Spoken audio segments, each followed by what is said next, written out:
Good evening प्यारे बच्चों। जैसा कि हम क्लास 10th के लिए प्रैक्टिस सेट 2024 का सेट नंबर 1 करा रहे थे और उसमें हमने 1 से लेकर 6 प्रश्नों को हल कराया था और आज उन 6 प्रश्नों के आगे प्रश्न संख्या 7 से हल कराना है। अगर आपने उन 6 प्रश्नों को देखा होगा तो उसमें जैसा भी आपको समझ आया होगा आप कमेंट में जरूर बताएंगे। अगर कहीं से कोई असुविधा हो रही हो या फिर कहीं नहीं समझ में आ रहा तो कमेंट करके जरूर बताइएगा। आज चलते हैं प्रश्न संख्या 7 की ओर और प्रश्न संख्या 7 है कि दो बिंदुओं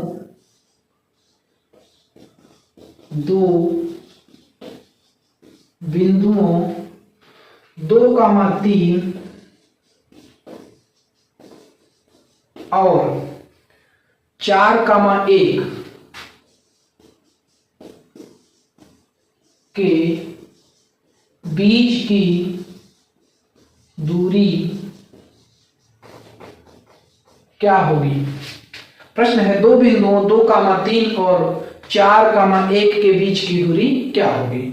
तो बहुत ही आसान सा प्रश्न है। हम इसको पहले बताए थे एक छोटे से वीडियो में कि दो बिंदुओं के बीच की दूरी जो है उसका फार्मूला होता है d = x2 - x1 का वर्ग प्लस y2 - y1 का वर्ग। यहाँ पर दो बिंदु दिए गए हैं, यह बिंदु P और यह बिंदु Q है और इनके बीच की दूरी अगर आपको निकालना है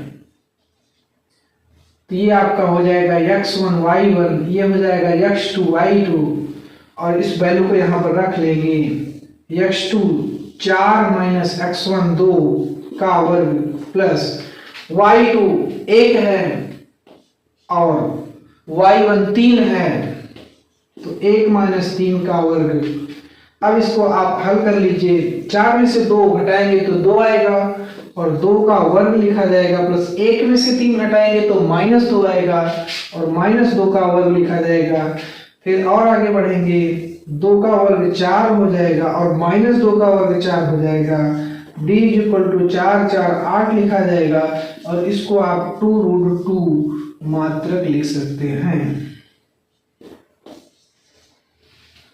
तो आप इसको स्क्रीनशॉट लें या फिर नोट कर लें। चलते हैं अगले प्रश्न की ओर। अगला प्रश्न है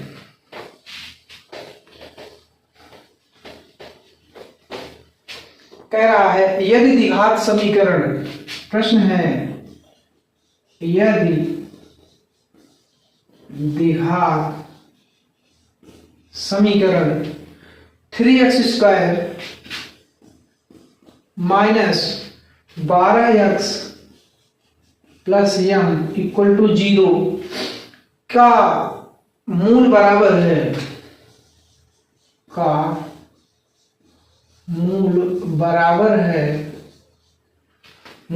है तो m का मान क्या होगा।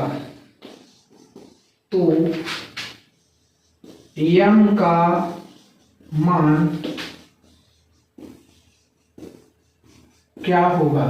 देखिए, मूल किसी भी द्विघात समीकरण के मूल कब बराबर होते हैं। तो द्विघात समीकरण के मूल तभी बराबर होते हैं जब उसका विविधकर d जो है वह 0 हो जाए और विविधकर d = होता है b² - 4ac अर्थात b² - 4ac = 0। तब मूल बराबर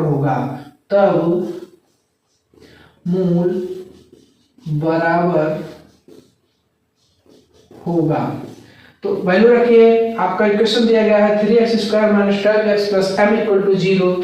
देन b का वैल्यू है -12 का वर्ग -4 × 3 × c की जगह आप m रखेंगे = 0। 12 का वर्ग 144 - 4 3 12m = 0।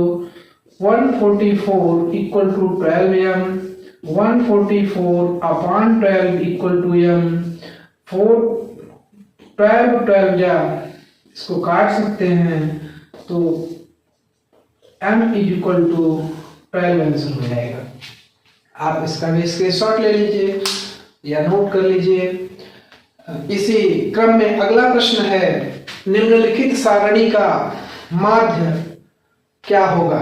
निम्नलिखित सारणी का माध्य क्या होगा? एक माध्य निकालना है जिसकी सारणी दी गई है।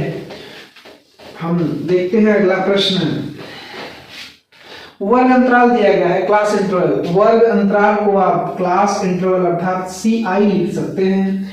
दिया गया है 1 से 3, 3 से 5, 5 से 7, 7 से 9 और 9 से 11। फ्रीक्वेंसी अर्थात बारंबारता जो है वो दी गई है 3, 2, 4, 2 और 3। अब इसका माध्य निकालना है तो हम आप क्या करेंगे, सबसे पहले x निकालेंगे। x क्या होता है? मध्य मान होता है, अर्थात जो क्लास इंटरवल है इसको जोड़कर बटा 2 करते हैं। Lower limit plus upper limit upon 2। 3 plus 1 3, 1 4 और 4 में बटा 2 करेंगे तो फिर 2 आएगा, उसको लिखेंगे।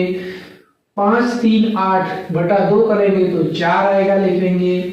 7 5 12 बटा 2 करेंगे तो 6 आएगा, लिखेंगे। 9 7 16 बटा 2 करेंगे तो 8 आएगा, लिखेंगे। 11 9 20 बटा 2 करेंगे तो 10 लिखा जाएगा। अब यहाँ पर आप fx निकालेंगे। fx का मतलब f और x का गुणा होता है, अर्थात 3 दूना 6, 2 चौका 8, 4 छक 24, 2 8 16, 3 दहमा 30। अब आप सिग्मा fx निकालेंगे। सिग्मा का मतलब होता है जोड़, अर्थात इस पूरी लाइन का जोड़। तो इसको जोड़ेंगे 6 8 14, 14 4 18, 18 2 20, 4 24 की 4, हंसी लगा 2 और फिर और आगे जोड़ेंगे तो 2 2 4, 4 1 5, 5 3 8 और इसको फ्रीक्वेंसी को जोड़ेंगे सिग्मा f इक्वल टू 3 2 5, 5 4 9, 9 2 11, 11 3 14। अब अगर हम माध्य निकालें तो माध्य जिसे हम x बार के रूप में लिखते हैं, माध्य x बार इक्वल टू होता है sigma fx upon sigma f। हल करते हैं, माध्य x bar equal to 84 upon 14 और इसको काट देंगे तो 6 आ जाएगा। x बार इक्वल टू 6 आपका आंसर हो जाएगा। स्क्रीनशॉट ले लीजिए या फिर नोट कर लीजिए। अगला प्रश्न है जो अब आपके बुक से यूपी बोर्ड से तो खत्म हो गया है ही नहीं, सिलेबस से हटा दिया गया है, लेकिन यह ज्ञान साल में है तो हम इसको सॉल्व जरूर करा देते हैं। बहुत छोटा सा प्रश्न है, दिया है sin 27 degree upon cos 63 degree. इसको आप किसी एक को चेंज करना होगा, चाहे अंश को चेंज कर लीजिए चाहे हर को चेंज कर लीजिए। देखिए बहुत आसानी से देखिए, sin 27 को हम आप cos 90 माइनस 63 लिख सकते हैं। cos 90 minus theta, cos 90 minus theta, cos 90 minus theta equal to sine theta होता है। 90 में 3 से घटाएंगे 27 ही बचेगा, तो cos 90 माइनस थीटा बटा cos थीटा। और अब cos 90 माइनस यहाँ पर ये साइन रहेगा, sin 90 minus theta upon cos 63। तो sin 90 minus theta equal to होगा cos 63 अपॉन cos 63 और इससे ये कट जाएगा तो आपका आंसर जो है वो 1 आ जाएगा। स्क्रीनशॉट ले लीजिए। अगला प्रश्न है, मिटाएं। अगला प्रश्न है, यदि cos a इक्वल टू दिया गया है √3/2 हो तो sin 2a का मान, तो sin 2a का मान ज्ञात कीजिए। sin 2a का मान ज्ञात करना है। देखिए बहुत ही आसान सा क्वेश्चन है। cos a equal to √3/2। हमें पता होना चाहिए कि cos में किस डिग्री का जो वैल्यू है वो √3/2 है। इसको लिख सकते हैं cos a equal to cos 30 degree, अर्थात a इक्वल टू, जब कंपेयर कराएंगे तो a इक्वल टू 30 डिग्री आएगा। अब इसको ले चल के यहाँ रख लेंगे। sin 2a अर्थात sin 2 इंटू 30 sin 60 डिग्री हो जाएगा। 30 टू जा 60 और sin 60 का वैल्यू √3/2, यही आंसर आ जाएगा। ठीक, अगला प्रश्न है बहुत ही आसान सा प्रश्न। इसको मिटा दें अगर हो चुका हो तो। चलिए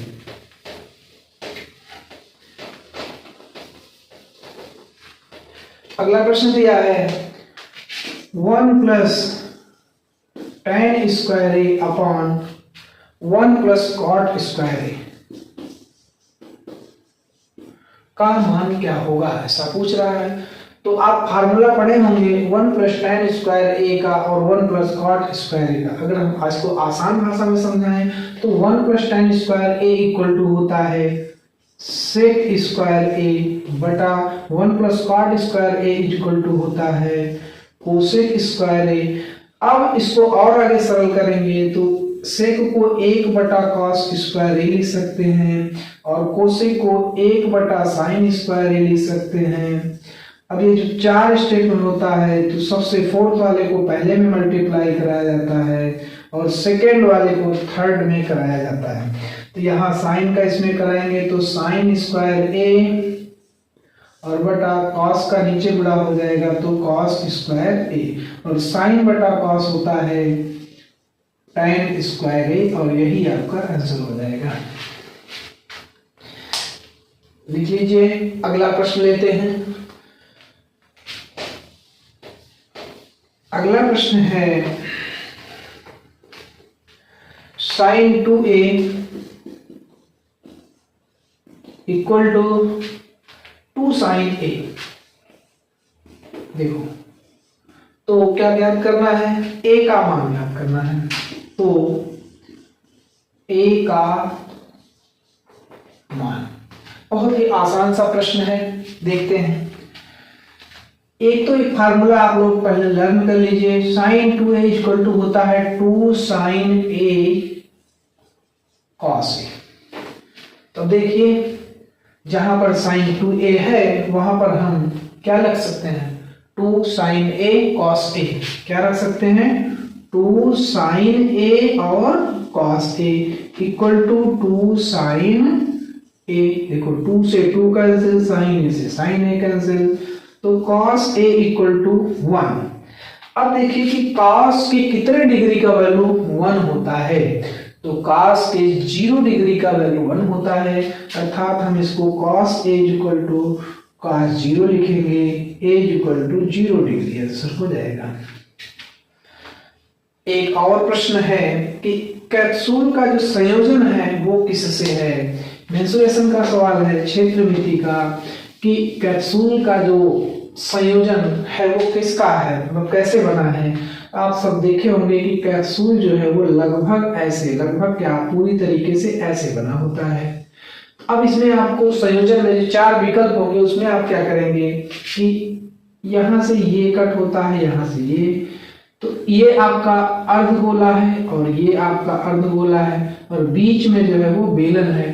तो संयोजन में क्या लिखा जाएगा कि 2 अर्धगोलों और 1 बेलन का संयोजन माना जाएगा, या फिर आप लिखेंगे 1 बेलन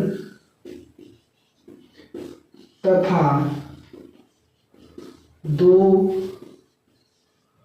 अर्धगोले का संयोजन।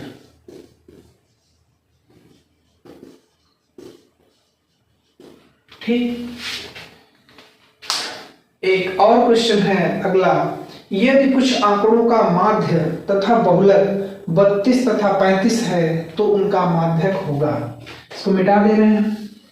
प्रश्न है कि कुछ आंकड़ों का माध्य आंकड़े कुछ हैं इसमें माध्य तथा बहुलक दिया गया है 32 और 35, 32 तथा 35 है, तो उनका माध्य क्या होगा? माध्य क्या होगा? क्वेश्चन मार्क है। तो माध्य और बहुलक में एक संबंध होता है, उसका है बहुलक इक्वल टू 3 माध्य माइनस 2 माध्य। हल करिए। बहुलक यहाँ पर सेकंड नंबर पर है तो बहुलक मतलब 35 हो जाएगा। 3 इंटू माध्य ज्ञात करना है, माइनस 2 इंटू माध्य 32 है। हल करिए। 35 यह इधर आएगा तो प्लस में हो जाएगा, 2 दूना 4 और 3 दूना 6 इक्वल टू 3 इंटू माध्यक हो जाएगा। 5 4 9, 6 3 9 और बटे में 3 इक्वल टू माध्यक। इसको काटेंगे तो आ जाएगा ये 33, अर्थात 33 इक्वल टू माध्यक। तो ये आपके कुछ प्रश्न थे जो हमने आज सॉल्व कराए। आगे जो बचे हुए प्रश्न हैं उसको अगले वीडियो में लाते हैं। ठीक है, थैंक यू।